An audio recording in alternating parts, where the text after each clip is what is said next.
இந்த அத்தியாயத்தில். என்னைக் கண்டு இவ்வளவு அருவருப்பு ஏன்? பெண்ணே, என்னை வேற்று மனிதனாக்கி விட்டாயா? எனக்கும் உனக்கும் கல்யாணம் செய்து வைக்க ஏக பிரயத்தனம் நடக்கிறதே என்றார் கரிகாலர். 44ஆம் அத்தியாயம். காதலும் பழியும். Please support, subscribe, like and share. Thank you. பகுதி 1.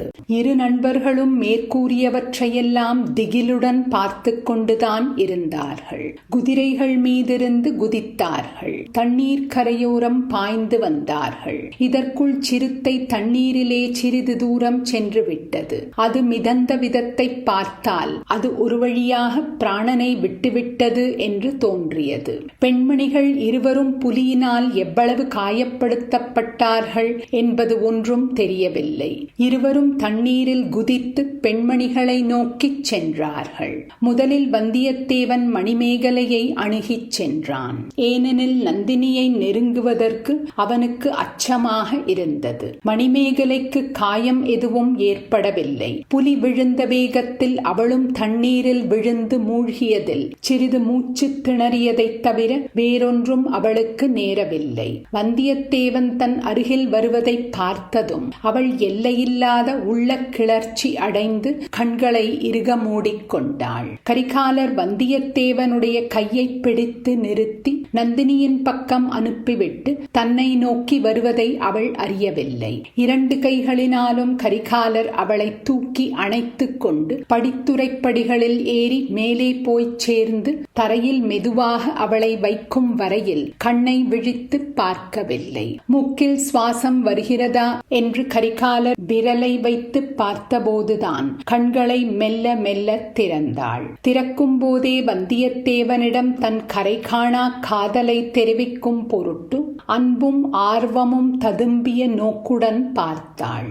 அவளுடைய கண்ணின் முன் தெரிந்தவர் இளவரசர் கரிகாலர் என்று தெரிந்ததும் துள்ளி எழுந்து நகர்ந்து உட்கார்ந்து கொண்டாள். அவளுடைய முகத்தில் அச்சமயம் தோன்றிய ஏமாற்றத்தை கவனித்த கரிகாலர் கலீர் என்று சிரித்தார். மணிமேகலை, இது என்ன துள்ளல்? என்னைக் கண்டு இவ்வளவு அருவருப்பு ஏன் என்றார். ஐயா, வேற்று மனிதர் கைப்பட்டால் பெண்களுக்கு கூச்சமாயிராதா என்றாள் மணிமேகலை. பெண்ணே, என்னை வேற்று மனிதனாக்கி விட்டாயா? எனக்கும் உனக்கும் கல்யாணம் செய்து வைக்க ஏக பிரயத்தனம் நடக்கிறதே என்றார் கரிகாலர். சுவாமி, அந்த பிரயத்தனம் பலித்த பிறகுதானே சொந்தமாக முடியும். அதுவரையில் தாங்கள் வேற்று மனிதர்தானே என்றாள் மணிமேகலை. ஆனால் அது உனக்கு இஷ்டமா என்பதை நீ சொல்லலாம் அல்லவா? கடம்பூர் இளவரசி சற்று யோசித்துவிட்டு, ஐயா, தாங்கள் சோழ குலத் தோன்றல் எல்லாம் அறிந்த புத்திமான். சிறு பெண்ணாகிய என்னிடம் இவ்விதம் பேசலாமா?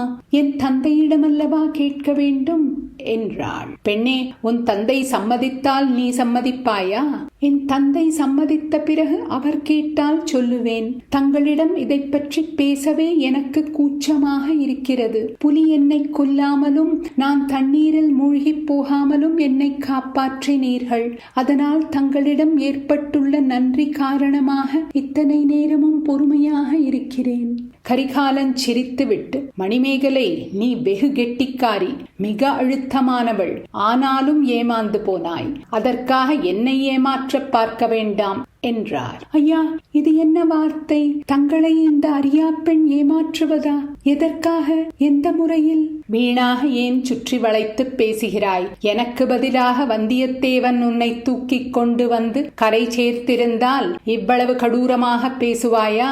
வந்தியத்தேவன் என்று நினைத்துத்தானே நீ கண்ணை மூடிக்கொண்டாய். அதே எண்ணத்துடன் தானே கண்ணை திறந்தும் பார்த்தாய். பாவம், ஏமாந்து போனாய் என்றான் கரிகாலன். மணிமேகலை வெட்கத்துடனே சிறிது பீதியும் அடைந்தாள். பின்னர் தைரியப்படுத்திக் கொண்டு, அரசே, தங்களுக்குத்தான் என் மனது தெரிந்திருக்கிறதே. அப்படி இருக்கும் போது இந்த பேதை பெண்ணை எதற்காக சோதிக்கிறீர்கள் என்றாள். மணிமேகலை, உன் மனது எனக்கு தெரிந்திருக்கிறது. அதுபோலவே வல்லவரையனுடைய மனமும் எனக்கு தெரிந்திருக்கிறது. உன்னுடைய பரிசுத்தமான அன்புக்கு அவன் பாத்திரன் அல்லவே என்றுதான் யோசிக்கிறேன். அதோ பார், இளையராணி நந்தினியும் வந்தியத்தேவனும் சல்லாபம் செய்வதை, நந்தினியின் முகத்தில் குடிகொண்டிருக்கும் குதூகலத்தைப் பார் என்றார். மணிமேகலை அவர் காட்டிய திசையை பார்த்தாள். அந்த கணத்தில் அசூயை என்னும் விஷம் அவளுடைய பால் போன்ற நெஞ்சில் ஏறிவிட்டது. அடுத்த பகுதியில்